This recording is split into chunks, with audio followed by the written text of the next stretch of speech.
Separate is Never Equal is a true story. The place, California. The year, 1947. White and Mexican students go to separate schools. Why?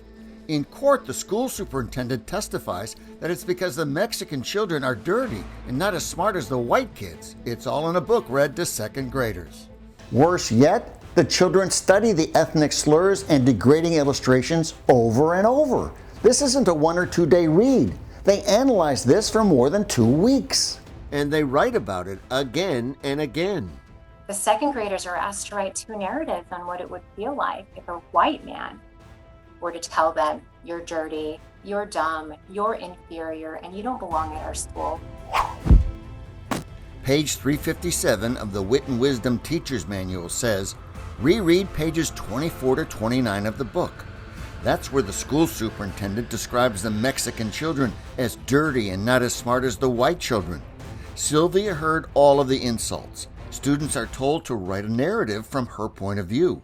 Describe her response to injustice by describing her thoughts, feelings, and actions in this moment. The only thing that's going to happen is that the kids are going to feel bad. They're going to feel sad for the poor Mexican kids that are depicted just so pitifully in the pictures. They're going to feel angry because the white kids were so mean to them. This is indoctrinating these young, impressionable kids to see themselves as victims of oppression by white people, and that they're oppressed by their country and the systems and institutions that have allowed this to happen in the past. And these kids didn't see their race, their skin color.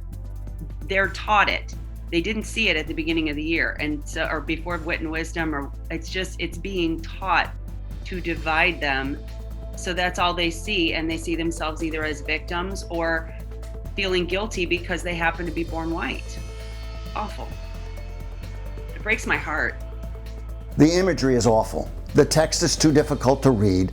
What about the historical content of the book? The fact is, second graders aren't ready to hop aboard the Wit and Wisdom time machine that takes them back to the ethnic discrimination and racial bigotry of the 1940s. 7 and 8-year-olds are not going to understand segregation. They're not going to understand that kids used to be separated based on their race or their skin color. These second graders, they don't have the level of maturity or capacity to think critically yet. They don't have enough knowledge of American history and enough life experience to provide adequate context to these narrowly focused wit and wisdom lessons.